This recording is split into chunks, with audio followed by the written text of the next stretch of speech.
अस्सलामुअलैकुम, आप देख रहे हैं समा, मैं हूं फवाज ज़ैदी और मैं हूं सिद्रा मीर। बुलेटिन का आगाज करते हैं। जियालों की पिच पर इमरान खान के बिलावल भुट्टो पर बाउंसर्स। कहा एक लीडर नाम बदलकर कायद बन गया, उसे मालूम ही नहीं जिद्दोजहद क्या होती है। पीपी चेयरमैन ने कौमी असेंबली में अंग्रेजी में तकरीर की जो कम लोगों को ही समझ में आई। बता दिया कि बिलावल करप्शन के खिलाफ यू टर्न ले लेते तो आज अदालतों के चक्कर ना लग रहे होते। वजीर आजम थरपारकर में जलसा-ए-आम से खिताब कर रहे थे। बहुत बड़ी बदकिस्मती सिंध की, ये सिंध का जो लीडर इस वक्त है उसको पता ही नहीं है जद्दोजहद क्या होती है। एक लीडर कैसे बना, अपना नाम बदल के जरदारी से भुट्टो बन के लीडर बन गया। तकरीर की बिलावल भुट्टो ने पाकिस्तान की असेंबली में अंग्रेजी में तकरीर कर दी। उनको यही नहीं पता कि यहाँ बड़े कम लोगों को अंग्रेजी आती है। नून लीग और JUI के तो लोगों को मुझे लगता समझ ही नहीं आई। इतने घबराए वो अंग्रेजी सुन के कि उन्होंने गलत तरफ मुंह करके असेंबली में नमाज पढ़ दी। आप अगर यू टर्न का मतलब समझते तो आप और आपके वालिद साहब इस मुश्किल वक्त से ना गुजरते। करप्शन से यू टर्न कर जाते तो आज आप अदालतों के अंदर ना फिर रहे होते। वालिद साहब ने आपको भी फंसा दिया है। तो यू टर्न बिलावल कई दफा बड़ी अच्छी चीज होती है, बड़ी मुश्किलों से बचा देती है। बुज़दिल लोग पीठ पीछे रद्द-ए-अमल देते हैं। इमरान खान की तकरीर पर जियाले कायद का भी जवाब आ गया है। अपनी ट्वीट में दावा किया कि वजीर आजम का लबो लहजा ऑपोजिशन के लिए सख्त और मोदी के लिए नरम होता है। वो अंग्रेजी बिलावल भुट्टो ने बोली वो असेंबली में भी ज्यादातर लोगों को समझ नहीं आई। हर में वजीर आजम की तकरीर पर बिलावल का जवाबी वार। जियाले कायद ने सोशल मीडिया पर अपने पैगाम में इमरान खान पर तनकीद की और कहा कि उनकी तकरीर पर वजीर आजम को असेंबली में ही जवाब देना चाहिए था। बुज़दिल लोग पीठ पीछे रद्द अमल देते हैं। बिलावल का कहना था कि काश इमरान खान मोदी और कलअदम तंजीमों के लिए सख्त लहजा इख्तियार करते जैसा वो अपोजिशन के साथ करते हैं। बिलावल ने वजीर आजम को चैलेंज भी दिया। 21 जुलाई को थर में पीपल्स पार्टी के जलसे की वीडियो शेयर की और लिखा कि थर का जलसा हो तो ऐसा हो। मरियम नवाज ने नवाज शरीफ के लिए जेल में लाइफ सेविंग यूनिट कायम करने का मुतालिबा कर दिया। ट्विटर पर अपने पैगाम में कहा है कि साबिक वजीर आजम की हालत तशवीशनाक हो चुकी है और वो किसी अस्पताल में जाने के लिए तैयार नहीं। मरियम नवाज वालिद की सेहत के लिए फिक्रमंद। साबिक वजीर आजम से जेल में मुलाकात की और फिर ट्विटर पैगाम में कहा कि मियाँ साहब दिल के अमराज समेत दीगर बीमारियों में मुब्तला हैं और उनकी हालत तशवीशनाक है। खातून रहनुमा का कहना था कि नवाज शरीफ अस्पताल मुंतकिल होने पर रजामंद नहीं, इसलिए हुक्काम उनके लिए जेल में ही लाइफ सेविंग यूनिट कायम करें। मरियम नवाज का कहना था कि नवाज शरीफ 3 दफ़ा वजीर आजम रह चुके हैं। वो मुल्क की बड़ी सियासी जमात और लाखों लोगों के कायद हैं, इसलिए उनका हक है कि उन्हें ये सहूलियात दी जाएं। ऐसे में पाकिस्तान पीपल्स पार्टी के रहनुमा खुर्शीद शाह कहते हैं कि हुकूमत नवाज शरीफ की जिंदगी से खेल रही है, उन्हें कुछ हुआ तो जिम्मेदार हुक्मरान होंगे। जियाले रहनुमा का कहना था कि नवाज शरीफ का जनरल अस्पताल में इलाज कराने से इनकार का फैसला दुरुस्त है। जो बीमारी है इलाज भी उसी अस्पताल में होना चाहिए। 3 बार के मुंतखब वजीर आजम से ऐसा रवैया आम आदमी या कैदी के साथ भी नहीं होता। उन्होंने कहा कि अगर हुकूमत मुनासिब बंदोबस्त कर दे तो नवाज शरीफ को भी फैसले पर नजरसानी करनी चाहिए। आखिरी गेंद तक अपनी आज़ादी कायम रखने के लिए लड़ेंगे। अमन पसंदी की ख्वाहिश को कोई कमजोरी न समझे, वजीर आजम ने दुश्मन को खबरदार कर दिया है। छात्रों में खिताब करते हुए कहा फौज और ये अवाम तैयार हैं। ये भी वाजे कर दिया कि अपनी सरजमीन किसी दूसरे मुल्क के खिलाफ इस्तेमाल करने की इजाजत नहीं देंगे। बार बार हमने पैगाम पहुंचाया कि हम अमन चाहते हैं। हमने पायलट वापस कर दिया क्योंकि हम जंग नहीं चाहते। किसी को कोई गलत फहमी नहीं होनी चाहिए। अपने मुल्क की आजादी के लिए हम आखिरी दम तक लड़ने के लिए तैयार हैं। हमारा हीरो टीपू सुल्तान है, बहादुर शाह जफर नहीं है। ये समझता है कि इस मुल्क को गुलाम बना लेगा, चाहे वो हिंदुस्तान हो चाहे कोई सुपर पावर हो। मैं और मेरी कौम आखिरी गेंद तक अपनी आजादी के लिए लड़ेगी। इलेक्शन जीतने के लिए पाकिस्तानियों का खून करेंगे। ऐसी गलतफहमी ना रहना कि आपने कुछ भी किया यहाँ से जवाबी कार्रवाई होगी। कोई भी मुल्क मुसल्लह ग्रुपों को अपने मुल्क में इजाजत नहीं देता। पाकिस्तान की जमीन किसी किस्म की दहशतगर्दी मुल्क से बाहर ये हुकूमत इजाजत नहीं देगी। हम किसी किस्म के मिलिटेंट ग्रुप को अब अपने मुल्क में नहीं फंक्शन करने देंगे। पाकिस्तान तो पाकिस्तान, भारतीय तैयारे अपनी हुदूद में भी महफूज नहीं है। भारत में एक और लड़ाका तैयारा गिरकर तबाह हो गया। MiG-21 तैयारा राजस्थान के शहर बीकानेर में गिरा। पायलट महफूज रहा। भारतीय वजारत दिफा के मुताबिक तैयारा परिंदा टकराने के बाइस तबाह हुआ। मोदी जी, पहले अपनी सेना की तो खबर ले लो। पाकिस्तान पर हमले की बड़क मारने से पहले देख तो लो कि तुम्हारी फौज इस काबिल है भी कि नहीं। क्या तुम्हारा ये जंगी तैयारा MiG-21 पाक फजाइया के शाहीनों का मुकाबला कर सकता है? याद नहीं, अभी चंद दिनों की ही तो बात है। इतनी जल्दी भूल गए इकबाल के शाहीनों ने कैसे धूल चटाई थी। वो MiG-21 तैयारा ही था ना। और आज फिर एक और MiG-21 तैयारा तबाह हो गया। बीकानेर में नाल एयरबेस सरहद से सिर्फ 100 किलोमीटर दूर ये वही जगह है जहां से तुम पाकिस्तान पर हमले की बातें करते हो, मगर तुम्हारी तो अपनी फजाई हुदूद ही तुम्हारे लिए महफूज नहीं। खदशा है कहीं तुम MiG-21 से टकराने वाले परिंदे को पाकिस्तानी जासूस ही करार न दे दो।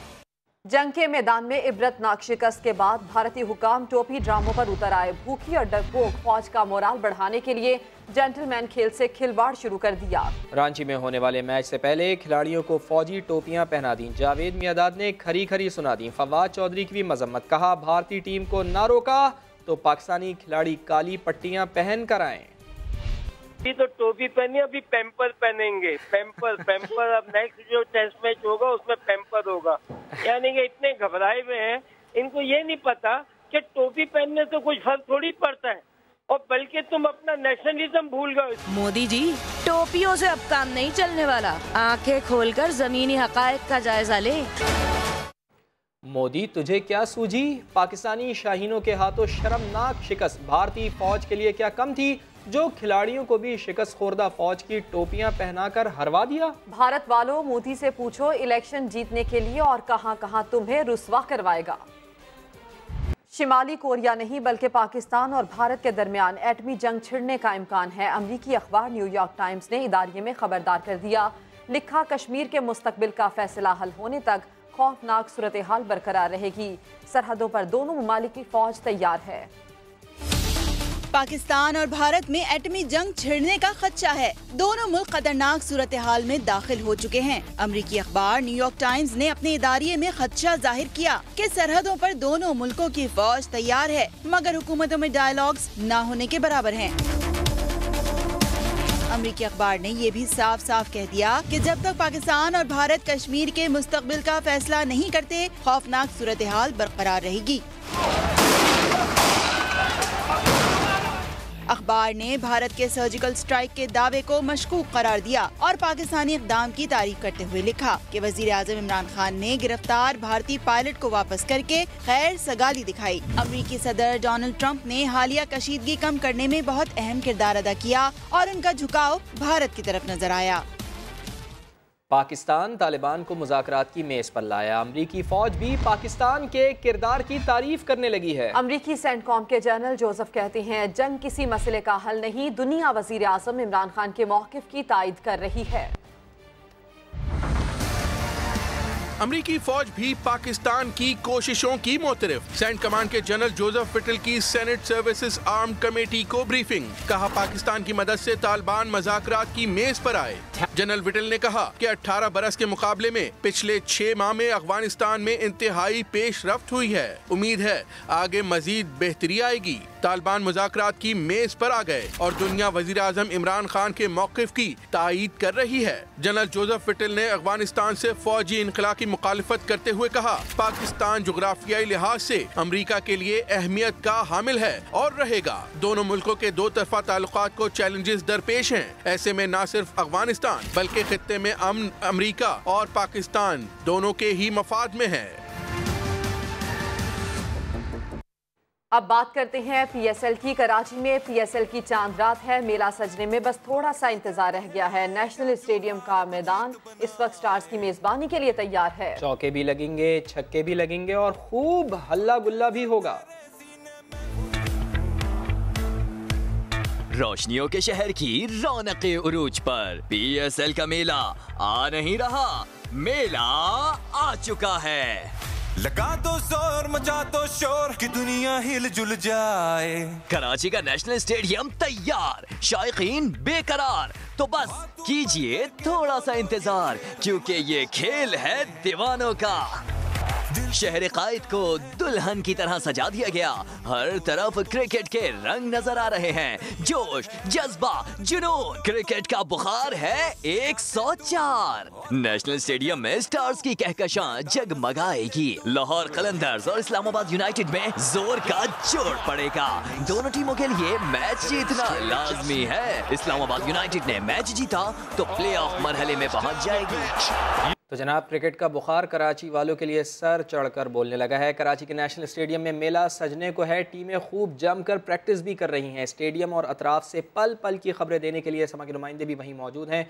शायान सलीम हमारा साथ देंगे, अहमद रहमान खान हमारे साथ होंगे और अली हसनैन की जानिब भी जाएंगे। सबसे पहले अहमद रहमान खान, आपसे जानते हैं, बताइएगा कि मुल्की और गैर मुल्की शायकीन के लिए भरपूर सिक्योरिटी के लिए क्या इक़दाम किए गए हैं? कितने अहलकारों को तैनात किया गया है? स्टेडियम की सिक्योरिटी कैसे होगी? रूट की सिक्योरिटी कैसी होगी? जी देखें, 13,000 से जायद पुलिस एहलकार जो कि न सिर्फ होटल पर, गुजरगाहों पर, बल्कि स्टेडियम के अतराफ में तैनात होंगे। स्टेडियम के अंदर की सिक्योरिटी रेंजर्स के सुपुर्द होगी। रेंजर्स के सैकड़ों जवान जो हैं वो वहां पर तैनात होंगे। लेयर वाइज सिक्योरिटी रखी गई है। बाहर की बाउंड्रीज को जो है वो पुलिस एहलकार वहां पर तैनात होंगे। जो इंटरनेशनल प्लेयर्स आए हैं उनको जो है वो इंटरनेशनल स्टैंडर्ड्स के मुताबिक जो है वो सिक्योरिटी फराम की गई है। कोई सिक्योरिटी लैप्स जो है वो नहीं बर्दाश्त किया जाएगा। IG सिंध की जानिब से कहा गया है कि डिजास्टर मैनेजमेंट जो सिस्टम है उसके तहत जो कुछ प्लाटून्स हैं उनको स्टैंड बाय पोजीशन है वो रखा जाएगा। स्पेशल ब्रांच को साथ ही साथ जो दीगर पुलिस के और महकमे और ब्रांचेज हैं उनको भी जो है वो हाई अलर्ट कर दिया गया है। 13,000 से ज्यादा पुलिस की नफरी तैनात रहेगी। जो गुजरगाहें हैं सिक्योरिटी के मामलात आप हमें बता रहे हैं और इस हवाले से मजीद भी आपसे जानेंगे। अभी पार्किंग कैसे करनी है, गाड़ी कहाँ खड़ी करनी है, ये भी एक बड़ा मसला है। इस बारे में अली हसनैन से हम पूछेंगे। अली, ये बताइएगा कि कराची वाले जब मैच देखने के लिए आए तो कहाँ गाड़ी लगाएं, पार्किंग के क्या इंतजाम हैं? देखिए सिद्रा, 5 लिफ्ट मकामात पर कराची शहर में पार्किंग इन्होंने मुकर्रर की है और इस वक्त हम मौजूद हैं उर्दू यूनिवर्सिटी के साथ ही जो ग्राउंड है जिसको हकीम सईद ग्राउंड भी कहा जाता है। ये भी पार्किंग के लिए ही मुख्तस किया गया एक ग्राउंड है। यहीं पर जितने भी स्पेक्टेटर्स हैं वो आएंगे, अपनी गाड़ियाँ यहीं पर लगाएंगे और यहीं से शटल सर्विस चलेगी। यहाँ से भी शटल सर्विस चलेगी। उर्दू जो बैतुल मुकर्रम मस्जिद के सामने एक ग्राउंड है वहाँ से भी शटल सर्विस चलाई जाएगी। डालमिया से भी शटल सर्विस चलाई जाएगी। मज़ीद भी 2 ऐसे पार्किंग के एरियाज़ मुख्तस किए गए हैं जहाँ से शटल चलाई जाएगी, एक्सपो सेंटर तक पहुँचाएगी। लेकिन ये भी शायकीन के लिए एक सहूलत की गई है कि यहीं पर टग शॉप भी बनाई गई है। ठीक है, आप हमें आगाह कर रहे थे अली, और ये रौनक मेला जहां लगेगा वहां चलते हैं। वहां से हमारे साथ मौजूद हैं शायान सलीम। शायान, बताइएगा कि स्टेडियम के अंदर आप मौजूद हैं, कैसा माहौल है स्टेडियम का? यकीनन दुल्हन की तरह स्टेडियम को सजा दिया गया होगा। तमाम तर तैयारियां मुकम्मल हैं कल के मैच के लिए? PSL 4 के एक्शन से भरपूर मुकाबलों का आगाज कल से कराची नेशनल स्टेडियम में होने जा रहा है। 8 मैचेस कराची नेशनल स्टेडियम में खेले जाएंगे जो कराची वालों के लिए किसी एजाज से कम नहीं है। कल पहला मैच 9 मार्च को रात 7 बजे इस्लामाबाद यूनाइटेड और लाहौर कलंदर के दरमियान होगा। लाहौर कलंदर के लिए कल का मैच बहुत अहमियत का हामिल है। डू एंड डाई वाली सिचुएशन है। कल अगर वो हार गए तो टूर्नामेंट से बाहर हो जाएंगे। आज 4 टीम प्रैक्टिस की है, इस्लामाबाद यूनाइटेड, लाहौर कलंदर, कराची किंग्स और इस्लामाबाद यूनाइटेड की टीम भी यहाँ पर मौजूद थी। जमकर प्रैक्टिस की गई है यहाँ पर। कल से मुकाबलों का आगाज होने जा रहा है। तैयारियां मुकम्मल हैं। ब्रॉडकास्टर्स ने कैमरे यहाँ सेट कर दिए हैं। पिच कवर्ड है, पिच रेडी है और तमाम तैयारियां मुकम्मल है। शायकीन क्रिकेट का जो एक तवील इंतजार है वो कल खत्म होने जा रहा है। वो लाइव क्रिकेट देखेंगे, अपने शहर में देखेंगे और यहाँ पर चौके छक्कों से महजूज होंगे। और पूरे पाकिस्तानी भी तैयार हैं मैच देखने के लिए। शायान सलीम, अहमद रहमान खान, अली हसनैन, आप सबका बहुत शुक्रिया। तो इस्लामाबाद यूनाइटेड के शेर कराची के नेशनल स्टेडियम में रंग जमाने को तैयार हैं। मुल्की और गैर मुल्की स्टार सीजन 4 का टाइटल जीतने के लिए पुरअज़्म हैं। लाहौर कलंदर्स को हराने की भी ठान ली है। जाली अकाउंट्स केस में नैब की बड़ी कार्रवाई। लैंड यूटिलाइजेशन डिपार्टमेंट सिंध के सेक्रेटरी आफ्ताब मेमन को गिरफ्तार कर लिया गया। एहतसाब अदालत ने 13 दिन का जिस्मानी रिमांड भी मंजूर कर लिया। इस्लामाबाद से सुहेल रशीद रिपोर्ट करेंगे। जाली बैंक अकाउंट स्कैंडल की तहकीकात में बड़ी पेशरफ। नैब ने तफ्तीश के लिए बड़ी गिरफ्तारी भी डाल दी। इख्तियारात के नाजायज इस्तेमाल और गैर कानूनी अलॉटमेंट से खजाने को 80 करोड़ का नुकसान पहुंचाने के इल्जाम में सिंध के सेक्रेटरी लैंड आफ्ताब मेमन को गिरफ्तार कर लिया। आफ्ताब मेमन को गिरफ्तारी के बाद एहतसाब अदालत के जज मोहम्मद बशीर के रूबरू पेश किया गया। नैब ने मौकफ अपनाया कि आफ्ताब मेमन ने न सिर्फ जमीन की गैर कानूनी अलॉटमेंट की बल्कि जाली बैंक अकाउंट केस के रिकॉर्ड को भी छुपाया। दस्तावेजात निकलवाने के लिए गिरफ्तारी जरूरी थी। मुल्ज़िम आफ्ताब मेमन ने अदालत में जाली अकाउंट से ताल्लुक की तरदीद की तो सहाफियों के सवाल पर आसिफ अली जरदारी के लिए काम करने का इल्जाम भी मुस्तरद कर दिया। बोले अगर किसी ने कोई दस्तावेजात फाड़ दी या जाया कर दी तो इसमें मेरा कोई कसूर नहीं। अदालत ने मुल्ज़िम को 13 दिन के जिस्मानी रिमांड पर नैब के हवाले करते हुए तिब्बी मुआयने का हुक्म भी दे दिया। और अब कराची वालों के लिए एक अहम खबर। वो लोग जो निजी बैंकों के बाहर घंटों खड़े होकर सस्ते घर स्कीम के लिए फॉर्म हासिल कर रहे हैं, दिल थाम लें। समा के नुमाइंदे मोहम्मद अली हफीज आपको सिंध हुकूमत के तहत MDA की पुरानी स्कीम का हाल सुनाने जा रहे हैं। मौजूद है स्कीम 45 ऐसे टाउन में। आइए देखते हैं कि अंदर पानी बिजली गैस आ गए और क्या आबादकारी हो गई है या नहीं। कराची वाले माजी बड़ी जल्दी भूल जाते हैं। साईं सरकार की सस्ते घर की नई स्कीम पर बैंकों के बाहर लंबी लंबी लाइनें लगा रहे हैं, लेकिन MDA ने माजी में लोगों के साथ क्या किया आइए आपको याद दिलाते हैं। सन था 2004 जब MDA की 63 टाउन के नाम से स्कीम आई। साबिक सदर परवेज मुशर्रफ ने इफ्तिताह किया। खूब चर्चा हुआ, शहरी बड़े खुश थे। 9,512 एकड़ पर 60,000 प्लॉट जो मिलने थे। 9.5 लाख शहरियों ने फार्म जमा करवाए। MDA ने फार्म देकर 43 करोड़ रुपए कमाए जो नाकाबिले वापसी थे। 58,000 शहरियों की कुरानदाजी में नाम आए जो कि प्लॉट्स की 90% रकम अदा कर चुके हैं, यानी 7 अरब रुपए से जायद की रकम MDA वालों की जेबों में जा चुकी। लेकिन क्या अलॉटीज को सहूलियात मिल गई? ये 10-12 साल गुजर गए, यहाँ पर पानी, बिजली, गैस, इंफ्रास्ट्रक्चर, सड़कें, गटर लाइन कुछ भी नहीं है। ये है MDA की 15 साल पुरानी स्कीम का हाल। अब अपने घर का ख्वाब लेकर नई स्कीम के पीछे भागने वाले खुद ही समझ जाएं कि क्या होने वाला है। कैमरामैन एरिक परेरा के साथ मोहम्मद अली हफीज, समा, कराची। और वर्ल्ड कप से पहले ऑस्ट्रेलिया के खिलाफ अहम सीरीज, सरफराज अहमद समेत कई अहम खिलाड़ियों को आराम दे दिया गया। शिमाली बलूचिस्तान के इलाके मुस्लिम बाग में एक हफ्ता पहले होने वाली शदीद बर्फबारी के बायस सड़कें ताहाल बंद हैं। मरीजों को मुश्किलात का सामना करना पड़ रहा है। वहीं मकीनों के लिए जनाजा कब्रिस्तान ले जाना भी इम्तिहान बन चुका। सईद अचकजई की रिपोर्ट देखिए। बर्फबारी थम गई, लेकिन किला सैफुल्ला के इलाके मुस्लिम बाग में मकीनों की मुश्किलात हल ना हुई। 5 रोज से सड़कें बंद। गांव अकबरगी में कई फीट बर्फ के बाइस बीमारों को अस्पताल और जनाजे को कब्रिस्तान ले जाना मकीनों के लिए इम्तिहान बन गया। कंजोगी में हजारों लोग घरों तक महसूर होकर रह गए। शदीद बर्फबारी से कई पोल गिर गए। बिजली का निजाम भी मुअत्तल। बहुत ज्यादा बर्फ हुआ है। जिहाद में तकरीबन 15-20 टावर से ज्यादा गिरा है। 2 तारीख से बिजली गया हुआ है। PDMA और सूबाई हुकूमत की नजरों से ओझल इस पसमानदा इलाके में कोई इमदादी टीमें ना पहुंची। रास्तों की बंदिश के बाइस खाने पीने की अशिया भी मिलना मुश्किल हो गई है। हमारे यहाँ सारे रास्ते बंद है और यहाँ अभी जिस स्टॉप पे हम लोग और आप लोग पहुँचे हुए, इससे आगे बहुत आबादी है, बहुत गाँव है यहाँ पे।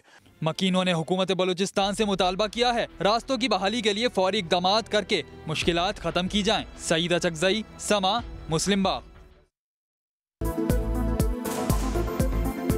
जनाब, सिंध असम्बली के इजलास में आज भी अपोजिशन का मुकाबला अपोजिशन से था। हुकूमत वाले खिलखिला रहे थे, खूब तालियां बजा रहे थे। फैसल खान की रिपोर्ट देखिए। सिंध असेंबली में अजब ही तमाशा लगा है। ओपोजिशन के खिलाफ बोल रही है और हुकूमत तमाशा देखकर तालियां बजा रही है। हंगामा उस वक्त शुरू हुआ जब तहरीक इंसाफ के खुर्रम शेर जमान ने बोलना चाहा। आप इतना जिद क्यों कर रहे हैं? क्वेश्चन आंसर के बाद ले लेंगे। डेप्यूटी स्पीकर रेहाना लगारी से तो मामला ना संभला। स्पीकर आगा सिराज ने सीट संभाली। MMA के अब्दुल रशीद कहने को तो ये ओपोजिशन वाले हैं, लेकिन आज फिर ओपोजिशन पर ही गर्जे बरसे। इतनी ताली पीटियां जा रही थी कि आज ओपोजिशन लीडर भी नहीं है। मैं समझा ओपोजिशन लीडर के घर PSC पैदा हो गई। तहरीक इंसाफ वाले स्पीकर की डाइस पर आए, पर्चे फाड़ डाले, खूब शोर शराबा किया। अगर ये शोर नहीं करेंगे हम तब भी PSC को नहीं देंगे सर। शोर शराबे के बाद PTI वाले आखिर में वॉकआउट कर गए और हुकूमती अरकान करारदादे मंजूर कराते रहे। कैमरामैन फरहान यूसुफ के साथ फैसल खान, समा, कराची। और इस्लामाबाद में खवातीन का अपने हुकूक उजागर करने का वखरा अंदाज, सड़क किनारे सकाफती महफिल सजा ली। वहाब कामरान की रिपोर्ट।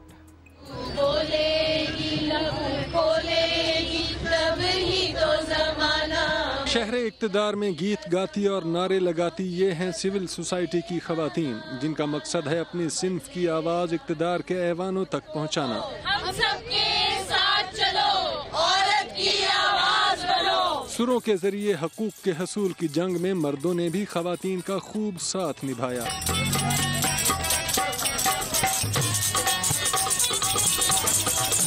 अपने हकूक के लिए आवाज बुलंद करती खवातीन कहती हैं उनके पास सलाहियतों की नहीं, मौके की कमी है। औरतें 2 दफा पिसती हैं, तबके से भी, अपने ट्राइब से भी। उससे आगे जाना होगा और आवाज उठानी होगी। औरतों को भी उतनी अपॉर्चुनिटी देंगे जितनी मर्दों को वर्क प्लेस में मिलती है, तो इंशाल्लाह एक दिन हम भी अमेरिका के बिल्कुल साथ होंगे। मुजाहिरीन का कहना था खवातीन मुल्क की आबादी का 51% हैं, उन्हें बाइख्तियार बनाकर तरक्की की गाड़ी को टॉप गियर लगाया जा सकता है। इस हजूम में खवातीन भी शामिल हैं और मर्द भी, और सभी का एक ही मुतालबा है कि मुल्क की आधी से ज्यादा आबादी को नजरअंदाज मत करें।